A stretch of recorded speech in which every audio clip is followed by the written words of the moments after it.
conversar ahora con Francisco Medina Polanco. Él es ingeniero, arquitecto, profesor universitario.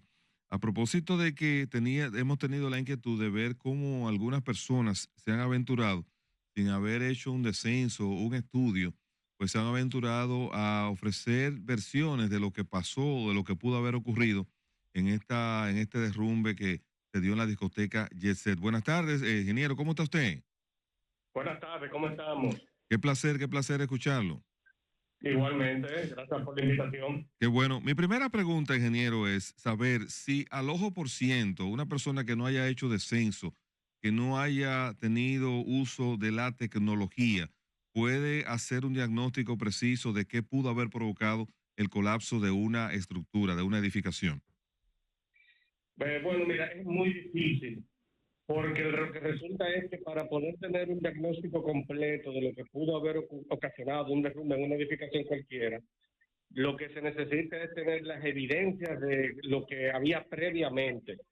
Uno puede tener, si acaso, una idea y especular sobre las posibles causas, pero no puede tener la certeza completa de lo que pudo haber causado el colapso. Ok. Y en este caso, ¿existe tecnología disponible que permita hacer una reconstrucción a partir de los escombros?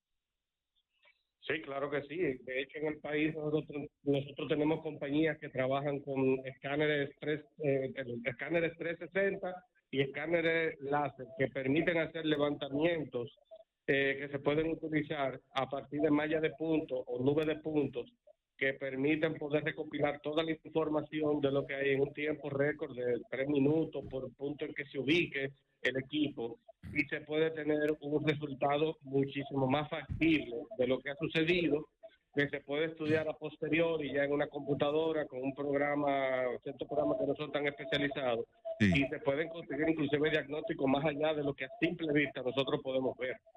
Don Francisco, saludos. Saludos. Lamentamos que sea bajo este escenario que tengamos que conversar con usted, pero siendo usted ingeniero y Y así, si arquitecto se también. quiere, arquitecto, También. que tiene una gran fortaleza, el arquitecto que es quien diseña en principio, entonces luego el ingeniero civil se encarga de hacer lo que diseña el arquitecto. Una estructura en física, ¿cada qué tiempo debe dársele una revisión y cuál es la calidad de vida de una estructura física en la que ya debe pensarse en reforzar o hacer cosas más importantes para que no pase nada? Una muy buena pregunta esa que tú haces, y respecto al caso, sobre todo, queda muy bien planteada. Fíjate algo, las edificaciones deben de hacerse estudios estudios de vulnerabilidad básicamente, o estudios de seguimiento de mantenimiento, dependiendo del tipo de uso que se le dé a la edificación. Edificaciones, por ejemplo, como el metro, los estudios de vulnerabilidad y de mantenimiento son constantes, por lo menos cada 3 meses recomendado, para poder saber en qué estado se encuentra.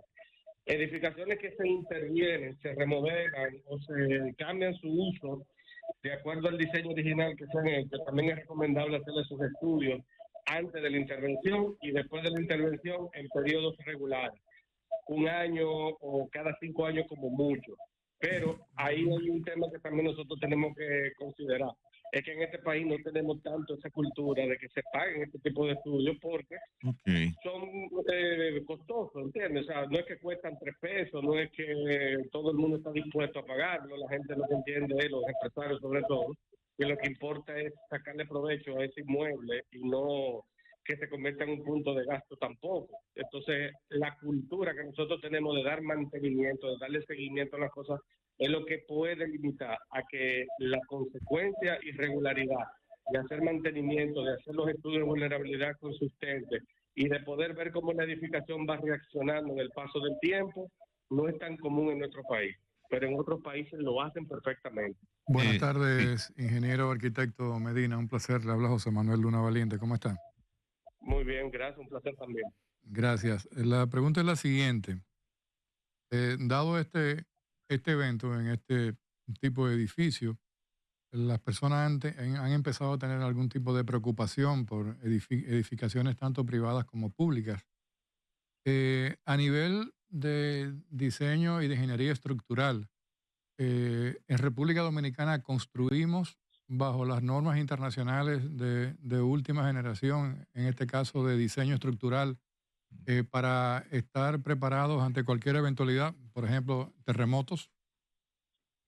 Sí, de hecho nosotros en ingeniería, por ejemplo, los estructuralistas utilizan las normas ACI, que es el American Concrete Institute, que es el que ha normalizado en gran parte del mundo, Estados Unidos, Latinoamérica y una buena parte de Europa también, lo que es el uso del hormigón. Se utilizan también las normas ASTM y las Ashton para el uso del acero en construcción.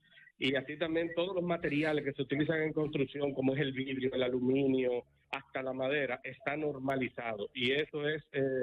Director, dale un poquito más de retorno aquí. Sí, excúsenos que habíamos perdido un poco ahí la calidad del retorno interno acá. O sea, en ese mismo sentido, arquitecto Medina, entonces sí diseñamos bajo normas de seguridad plenas, sobre todo edificios altos, que le den garantía a los futuros usuarios. Inclusive se usan software de países que tienen niveles de temblores de tierra muy fuertes y esas edificaciones se ponen a estar bajo terremotos simulados para entonces, a raíz de ahí, entonces diseñar ya definitivamente la obra. Sí, exactamente, tú tienes toda la razón, eso que dices. Aquí se utilizan esos sistemas. No necesariamente diseñamos con las normativas de otros países que tienen, por ejemplo, movimientos telúricos más fuertes que nosotros. California, por ejemplo. Se ajustan de acuerdo al uso y a las condiciones geográficas, geológicas que nosotros tenemos. Pero una cosa es que se utilice de manera profesional y que cuando se contrate a alguien para hacer ese trabajo, se le pague lo que corresponde a su expertise en esa área. Se lo ahorran. Que tú le pagues a cualquier otro que lo haga y no tenga Ingeniero, aunque no conocemos, ¿verdad?, algunas particularidades del caso Jet Set, y hay que esperar, pero es claro, es un hecho cierto que ese edificio fue diseñado para ser un cine y que posteriormente pues se convirtió en lo que fue hasta hace unos días, una discoteca. Ese proceso de cambio, ¿qué implicaba? Una permisología que la debió aprobar quién, si se pidió. Y en términos estructurales, ¿qué se supone que también implicaba ese cambio de uso finalmente? Sí, mira, el cambio de uso lo tiene que ver el ayuntamiento obligatoriamente. Todo edificio que se diseña con un propósito y luego con el paso del tiempo ese propósito cambia, debe revisarse el uso de suelo siempre para tener una constancia de cómo el nuevo uso puede impactar de manera contundente la zona urbana. Ahora bien, a nivel estructural, lo que sucede es que nosotros tenemos también un pequeño retraso en la actualización de ciertas normativas, porque cines, discotecas, centros de convenciones y plazas comerciales de cierta categoría están amparados bajo los manuales de especificaciones estructurales de que se comportan de la misma manera. Lo que pasa es que si nosotros no vamos a lo que dice la normativa en ningún momento te dice cómo tú tienes que limitar el uso de la edificación. Lo que te dice es lo que tienes que considerar para el diseño estructural y poner a funcionar la edificación como corresponde. Ahora bien, cuando a la edificación se le empezó a agregar elementos en el techo, por encima, por debajo, se supone que debió de haber alguien que supiera, pero eso ya lo estamos diciendo a posteriori, en retrospectiva. Allí cualquiera sabe ya de qué manera se pudo haber evitado el problema. Pero, ingeniero, esos elementos, esos aditamentos agregados, se dice que tinacos de agua, tanques de gas, transformadores, plantas eléctricas, guacales de bebida, repito, se dice. Ahora, si eso fue así, usted dirá, para hacer eso, ellos necesitaban, cuando digo ellos, me refiero a la empresa propietaria, necesitaba una autorización adicional o simple y llanamente eso está a la discrecionalidad y la conciencia de los propietarios, o hay un mandato legal que le obliga a decirle alcaldía, voy a poner ahí una bomba, voy a poner ahí arriba una planta, vengan a ver. En verdad, eso ya depende del propietario. Eso no depende de la alcaldía. Ok. Francisco, disculpa, Carlos.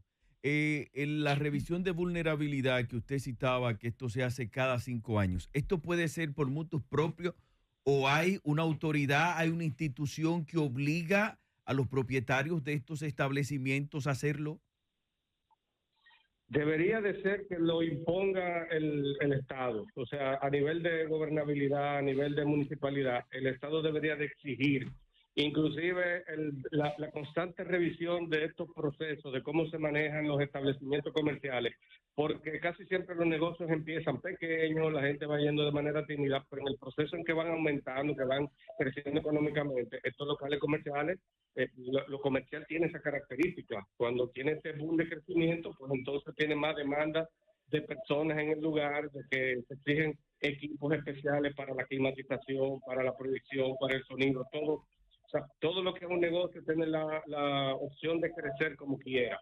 Ahora, se debería de revisar y se supone que el ayuntamiento debe de seguir esa normativa que dice vamos a inspeccionar y también la salubridad. Por ejemplo, por decirte algo, en Estados Unidos te revisan los centros comerciales y los lugares de comida rápida.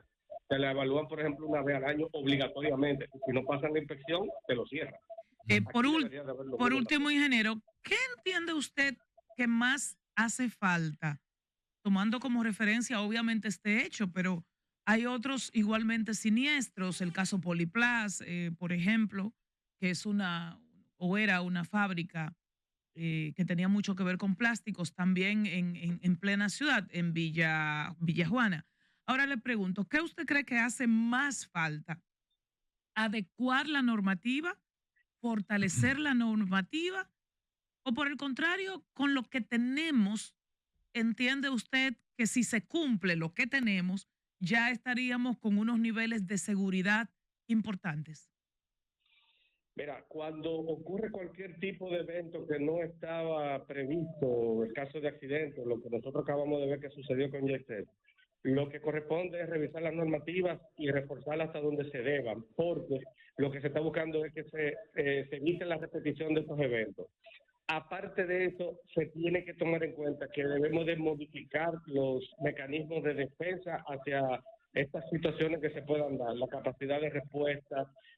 Había un plan de contingencia en el JetSet, por ejemplo, para este tipo de casos poder desalojar el local lo más pronto posible, porque también ese pudo haber sido una de las causas de que tanta gente lamentablemente muriera.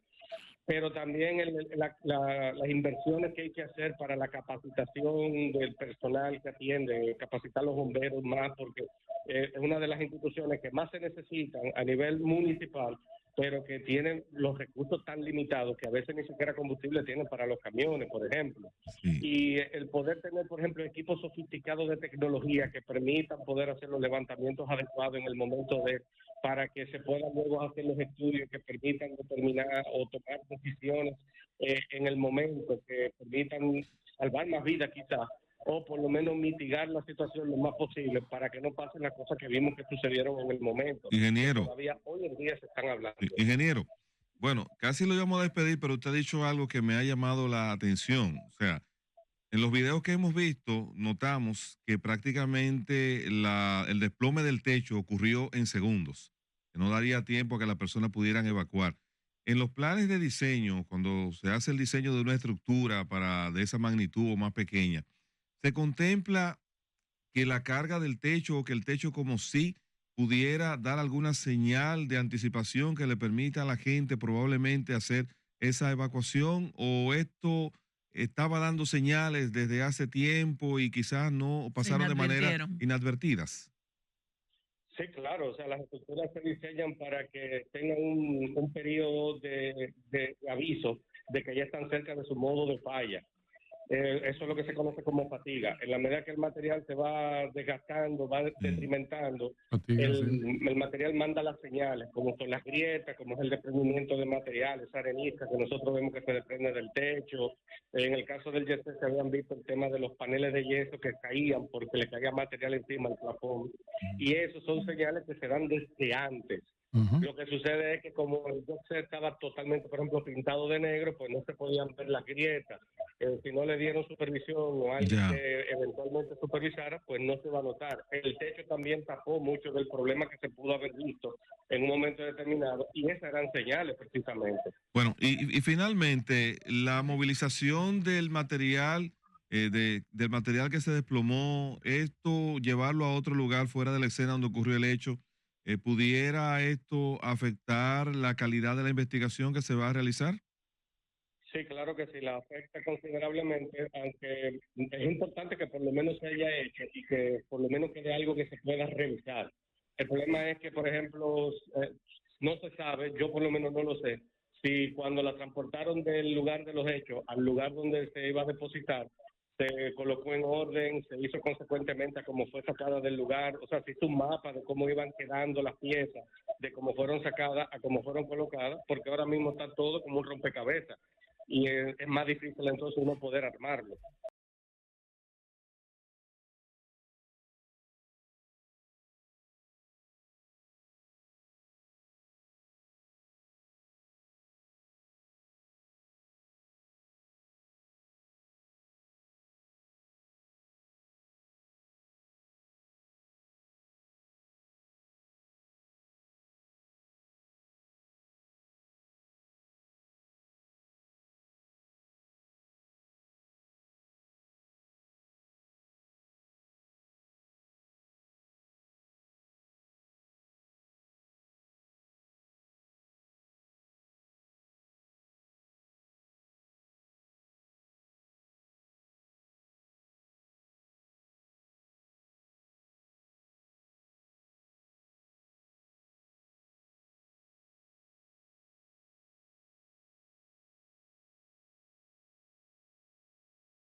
Bueno, pues muchas gracias al ingeniero, al arquitecto ingeniero Francisco Medina Polanco, director de la Escuela de Ingeniería y Tecnología de Arquitectura y Diseño de Interiores de la Universidad INSE. Muchas gracias, muchas gracias. Muchas gracias a ustedes y a la hora. Bueno, seguimos aquí. Vamos a dar la bienvenida a Anibelca Rosario, que decíamos que regresaba Sí. de Santiago de los Caballeros. Nos hizo un reporte de lo que ella vivió allí en esta actividad, en las honras fúnebres del hijo del ministro de Obras Públicas, Eduardo Estrella. Nos dio una panorámica sobre cómo este hecho pues, impactó a la sociedad de Santiago. Anibelca. Nada, aquí estamos. Esto es parte de nuestra condición humana y también de la condición de periodista. Y, y de una u otra manera también estamos drenando e intentando dejar una huella de sumas en estos procesos. Pero quiero compartir con ustedes esta información que ha comunicado hoy NACIF y la Procuraduría General de la República. Al principio del programa tú decías, destacabas más bien cómo Jenny Berenice fue a patología forense y fue cubierta, ¿verdad?, de la andanada de demandas, que patología forense no debe funcionar donde está funcionando. Patología forense, como lo voy a decir, aunque suene raro, como finalmente ahí son muertos, Sí. como que a nadie le importa. eh, y se nos olvida que aún fallecida es una persona y es una persona que requiere dignidad y es una persona que tiene sobrevivientes, pero no, nunca le hemos hecho caso porque frente a las penurias de los vivos, las de los muertos, pues parecerían no importar.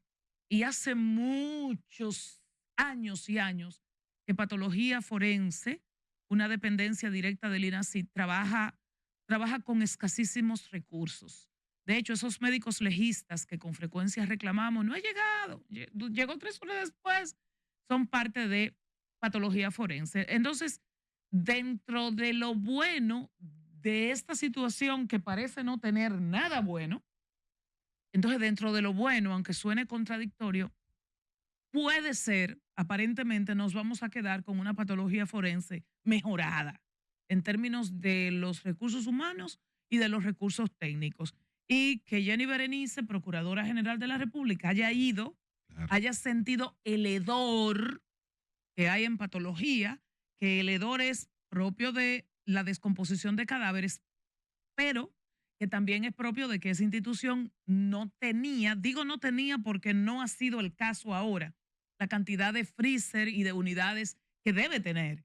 Y esos vecinos, y cualquiera de ellos de Ciudad Universitaria puede llamar y me va a dar la razón. No me refiero ahora en esta tragedia, no, en condiciones normales, en esa zona hay hedor y tiene que ver con condiciones precarias de trabajo de patología forense. No que su director es malo, no que sus técnicos son malos. Es que tú estás ante una realidad.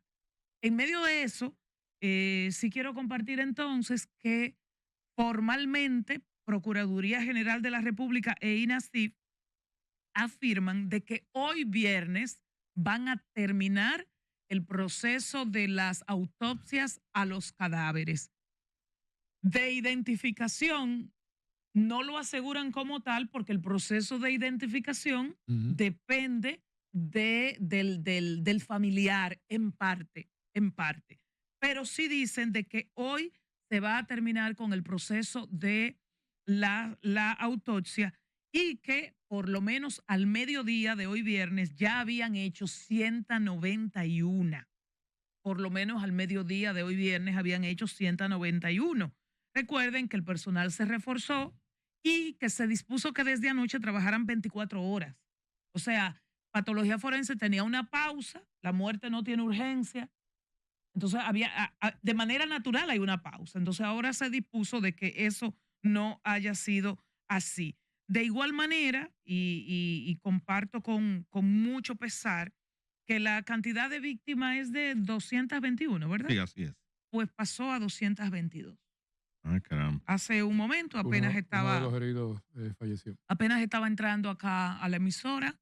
Me han confirmado que una ciudadana venezolana que estaba en cuidados intensivos en un centro asistencial privado falleció. Ayer comentábamos con relación a las nacionalidades de los fallecidos y los dos franceses, Ujú. creo que el señor apellido Hakim o Hakim, resulta ser que fue el primer CEO de Altiz en la República Dominicana. Él y su esposa son fallecidos.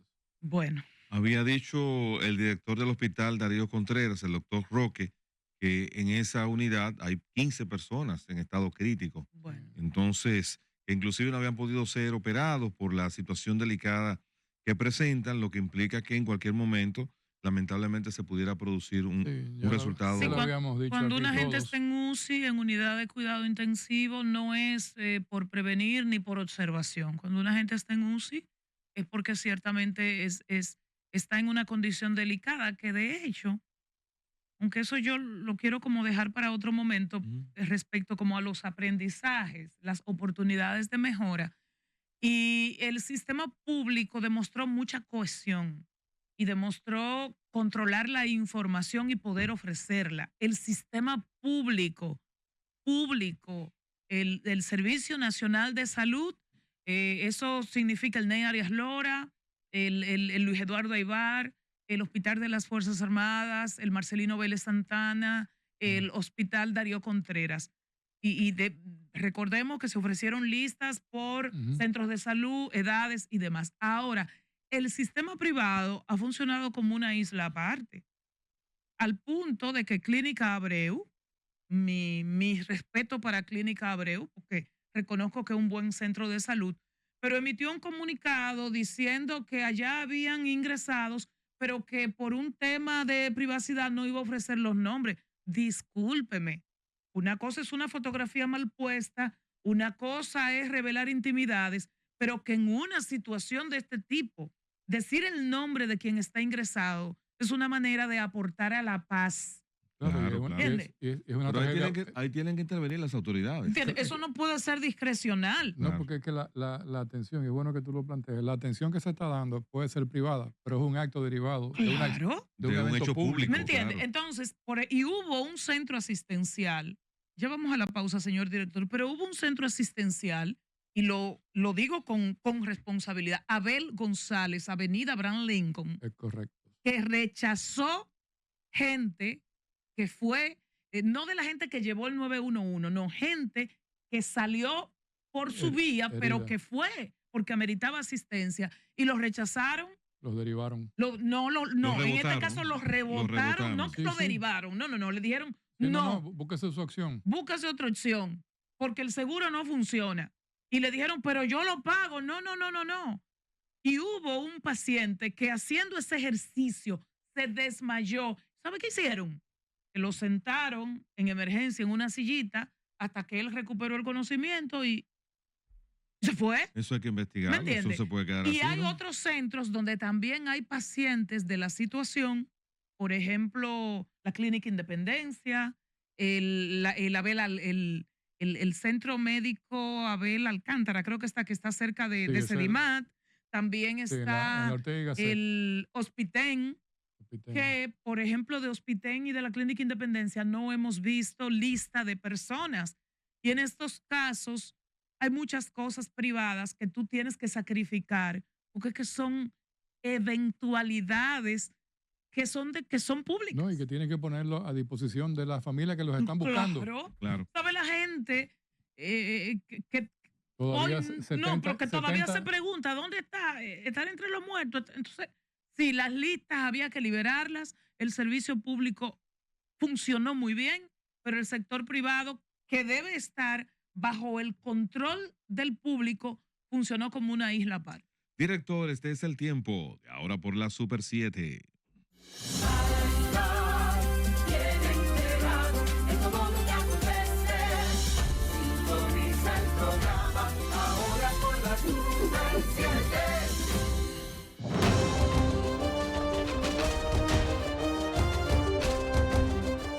Estás viendo Ahora TV, Canal 3, Televisión Abierta. No existe fuerza más grande en el mundo que un pueblo unido apuntando hacia el sol. Fuerza colectiva que no tiene miedo. Decimos presente, aquí estamos, podemos, hinchados de orgullo. Se siente en el pecho, juntos conservamos nuestra identidad.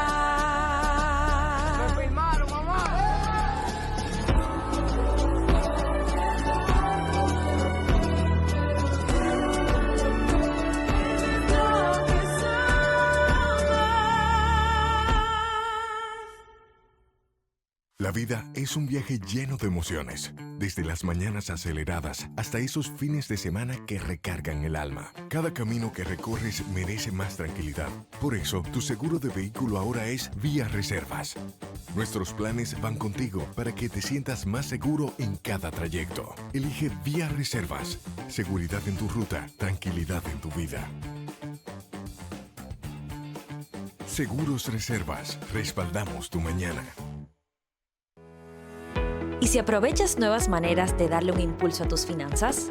El mercado de valores es una vía accesible y poderosa para crecer financieramente. Desde los más conservadores hasta los más experimentados, en el mercado de valores hay opciones para todos, con portafolios que van desde 1,000 pesos hasta más de 1,000 millones de pesos. Ahora hablemos de resultados. Las personas físicas vieron cómo sus inversiones les generaron más de 12,000 millones de pesos en intereses y dividendos. Ya sea para comprar una casa, generar ingresos extra o asegurar tu retiro, invertir puede acercarte más rápido a tus metas y transformar tu economía. El mercado de valores es para todos. Infórmate, aprende y comienza a invertir con confianza. Estamos aquí para orientarte.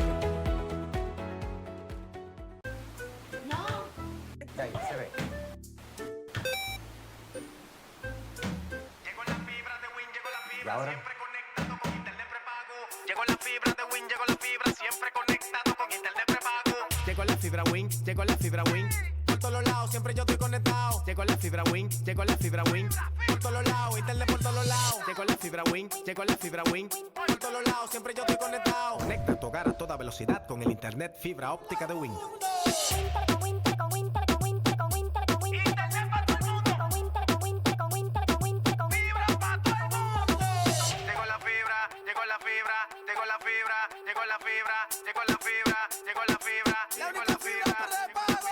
Llama al 809-200-3000. Solicita tu internet por fibra de Win con más de 300 canales de televisión gratis. Win, conecta tu vida.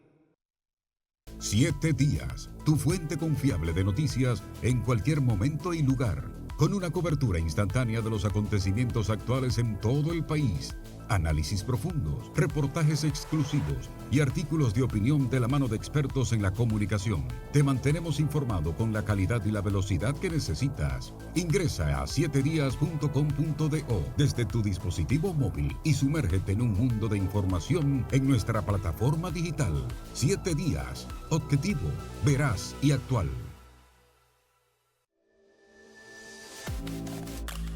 Estás viendo Ahora por la Super 7, emisión vespertina. Ahora TV, Canal 3, Televisión Abierta. Dominicano.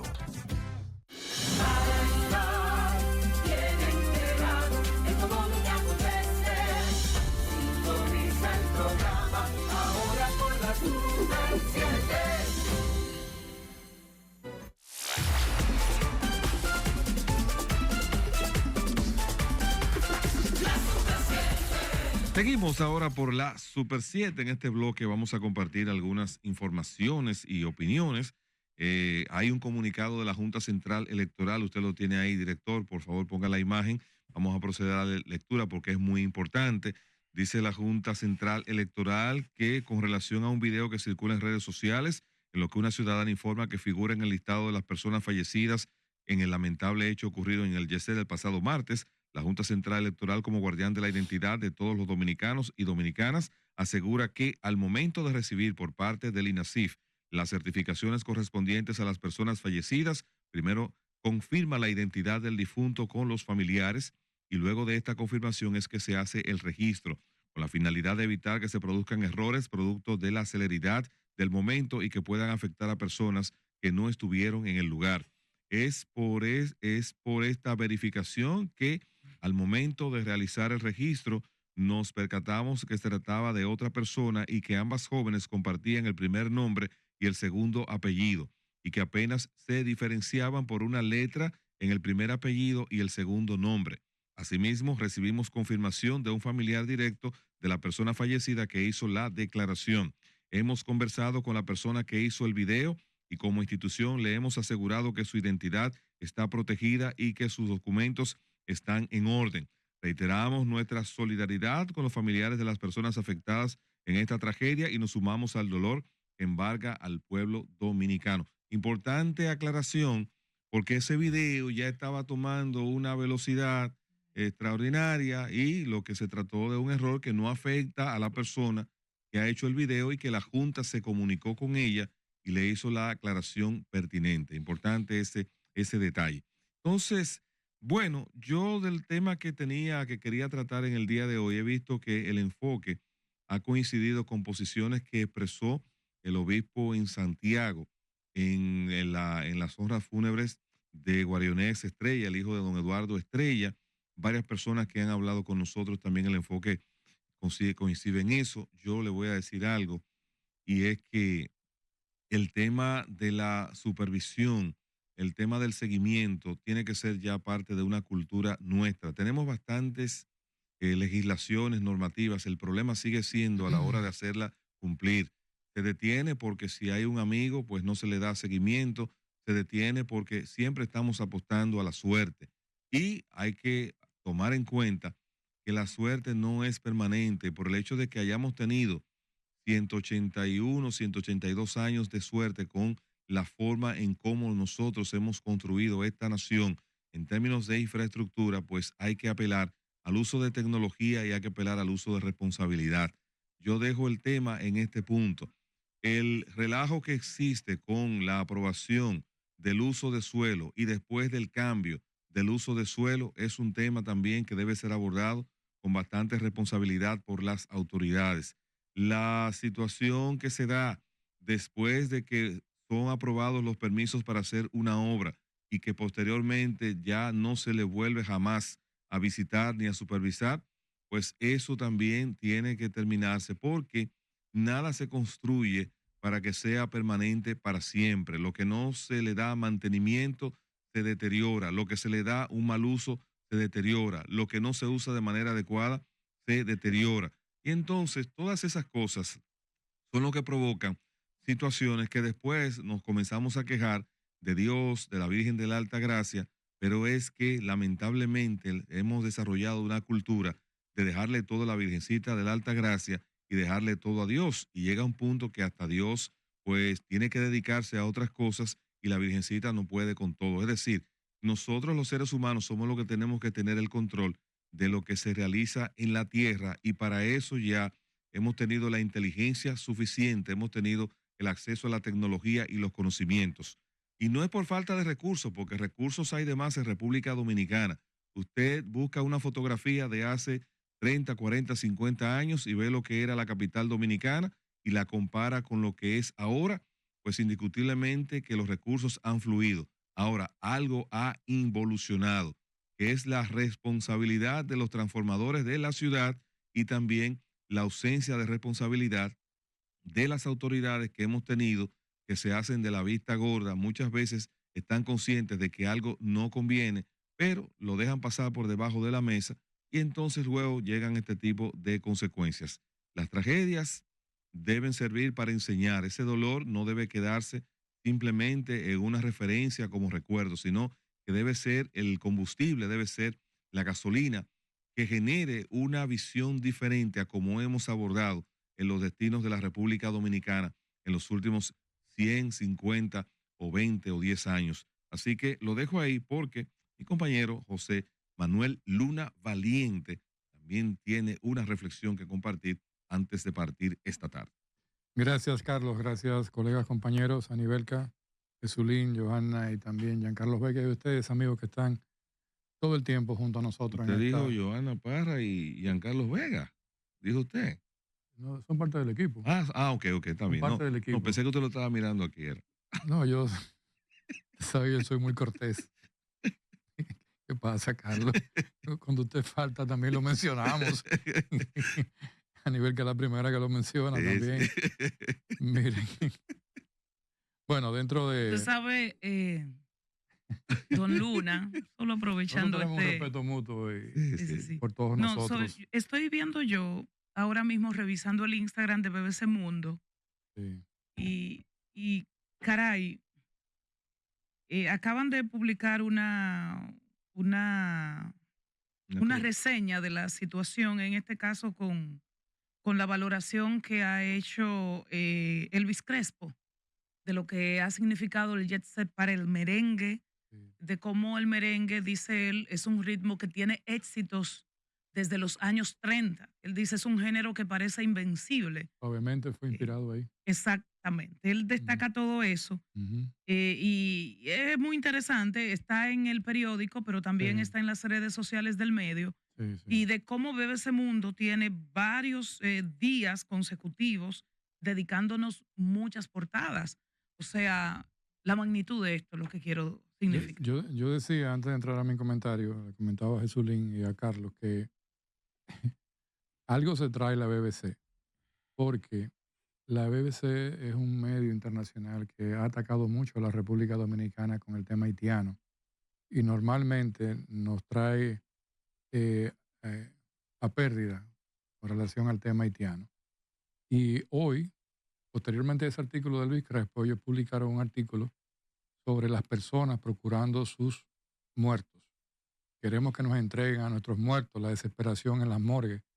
O sea, ellos han hecho muchos artículos, han hecho entrevistas inclusive a personas que sobrevivieron. Pero yo no me extrañaría nada que la semana próxima la BBC ligue el tema del jet set y las atenciones de salud con las atenciones de Haití. Aunque hasta este momento ha sido una cobertura bastante respetuosa. Muy respetuosa. Tomando en cuenta muchas aristas. E inclusive han hecho como un three-way, por ejemplo, con Venezuela, lo que piensan los venezolanos por él.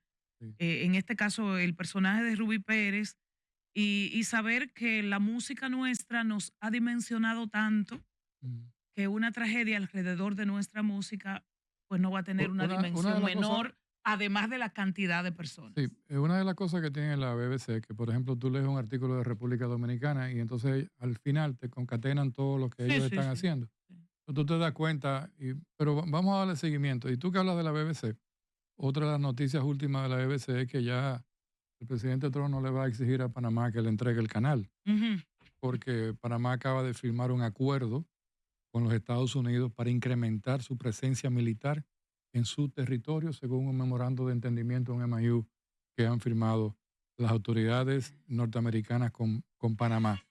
Pero yéndonos a los temas que queremos hablar. Bueno, primero lo que advertíamos ayer, señor director, la tasa de cambio sigue bajando. Ayer estuvo en 61.51 y está en 61.28 y la compra, como habíamos advertido, iba a bajar de 61, bajó a 60.91. Eso es una noticia positiva. Una noticia negativa es los datos del informe de la economía dominicana a febrero del año 2025, según publicación del Banco Central de la República Dominicana. El mes de febrero fue un mes bastante, bastante deprimente para la economía. Ya lo suponíamos, un 0.7% de crecimiento. Si mueves un poco hacia abajo, se ve la gráfica, para acumular un crecimiento de 1.5% en los 2 primeros meses del año. No dudamos que el mes de marzo también tenga un comportamiento entre 0.7 y quizás 1.3%, pero vamos a ver cómo las cifras vienen. Pero voy a mi comentario que tiene que ver con economía y con lo que el país significa para el mundo ante esta tragedia y lo que el país significa para el mundo ante los números que exhibe como crecimiento de un país. Entonces, ahora se presenta una gran dicotomía.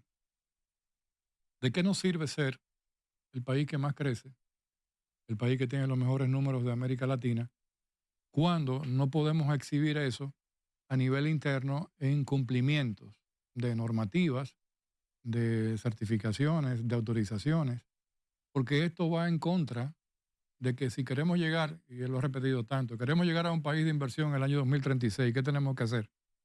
Pero estos temas que están pasando hoy, que lo ha traído muy responsablemente a nivel, Carlos y todo el equipo, Jesulín también, tienen que ver con, hay una consonancia con el país que exhibimos de crecimiento y el país al cual queremos llegar con tantas deficiencias que tenemos en el ámbito regulatorio y en el ámbito de supervisión de infraestructura. Porque esta variable es una de las variables que evalúa el Banco Mundial en su famoso Doing Business que hace a nivel mundial y nos coloca y nos dice, nos revisan 150 categorías, pero ya no solamente es si no tenemos un sistema eléctrico fiable que nos resta competitividad con otros países, ya el hecho es que posiblemente empiecen a aparecer debilidades en obras de infraestructura que nos debilitan en competencia con otros países. Y si estamos tan preocupados por la burocracia cero, me parece que ahí también tendría que haber una participación importante del Consejo de Competitividad, porque yo quiero hacer burocracia cero de procesos para yo invertir, ¿verdad? Pero yo estoy suponiendo que todo lo que está detrás de eso está bien hecho, en el sentido de que para yo llevar burocracia cero al Ministerio de Obras Públicas, quiere decir que el Ministerio de Obras Públicas o el Ministerio de Medio Ambiente, por ejemplo, tienen cubierto todas las debilidades que tienen los procesos de certificaciones, de verificaciones, aprobaciones de planos, verificación de infraestructuras, externalidades, como decía el arquitecto Medina, ingeniero arquitecto Medina en la entrevista anterior, de que podamos medir las vulnerabilidades que existen en toda una serie de situaciones que nos pueden colocar en un renglón y en un rango más negativo y peor a nosotros contra el resto del mundo. Y yo recuerdo ahora el proyecto de modernización fiscal. Recuerden que hubo una presentación de 65 páginas para todos los sectores que se iba a beneficiar y toda una serie de cosas. Entonces ahora afloran una serie de temas que tienen que llevar una gran preocupación al Estado dominicano, porque toda esta serie de temas conlleva la reestructuración de muchas posiciones que se tienen y que se han tenido, porque ahora cuando tenemos que hablar de esto, tenemos que evaluar qué significa eso para el presupuesto de la nación en curso. Y yo me voy, por ejemplo, a los planes operativos, los POA, que son la parte inicial de la preparación de los presupuestos de los ministerios que van luego al presupuesto nacional para ser aprobados. Y les voy a ser sinceros, que yo he trabajado planes operativos en diferentes instituciones del Estado. Y ahora me viene a la mente que yo no recuerdo haber visto estas categorías. O sea, que lo que quiero es que los planes operativos se concentran en, tenemos que comprar esto, tenemos que comprar aquello.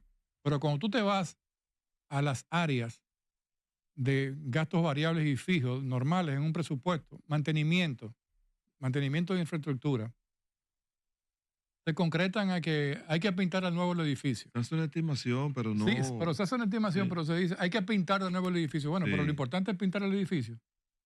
Yo quisiera mejor, vamos a descacarar el edificio a ver si encontramos muchas fisuras en el edificio. A ver en qué condiciones está el edificio. Entonces, ahí hay una gran debilidad, porque no hay una sincerización. Inclusive aquí hay una gran debilidad técnica de neuronas de la gente que trabaja con esto, porque dice, pero ven acá, yo tengo que llegar un poquito más allá de lo que yo aspiro. Yo primero tengo que, antes de aspirar a nuevas inversiones, nueva tecnología, nuevos equipos, nueva logística, nuevo transporte, yo tengo que enfocarme sencillamente en evaluar lo que yo tengo.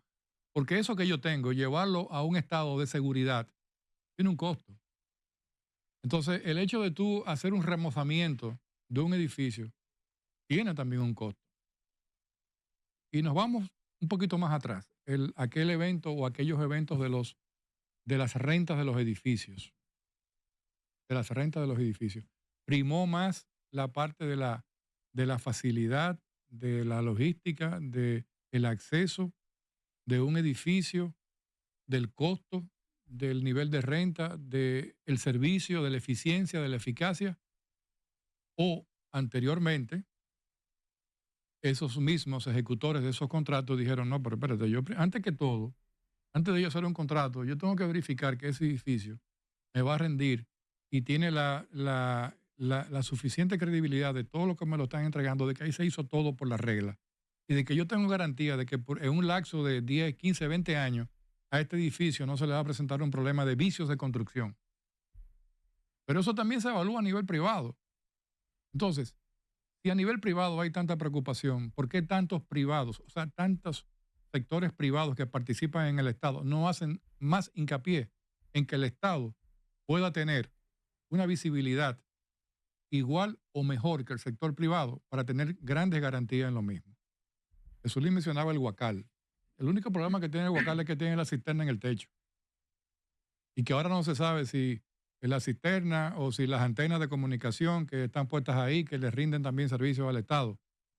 Pero es una obra bien hecha. La mejor obra bien hecha en este país para todo el mundo, y efectivamente todo el mundo puede coincidir, pero realmente es el Banco Central de la República Dominicana. Lo hizo, ¿cómo se llama el arquitecto famoso, aquel ingeniero Carbonell era? Me parece que Carbonell, sí. Sí. Esa es una obra perfecta. Del 47 para acá, ¿cuántos años lleva ya? No, espérate, Jesulín. No te rías porque tú tienes que opinar con responsabilidad y con conocimiento de causa. Del 47 para acá, tú estás hablando de del primer Banco Central, que es el edificio que alberga la biblioteca del Banco Central al frente del Banco Central. Correcto. Ahora, esa obra, déjame decirte que a nivel sísmico fue diseñada de que la estructura, tú ves la torre, pero esa torre está dividida en 4 partes. Tiene 4 torres con unos espacios en el medio para amortiguar el sistema sísmico cuando tiembla la tierra.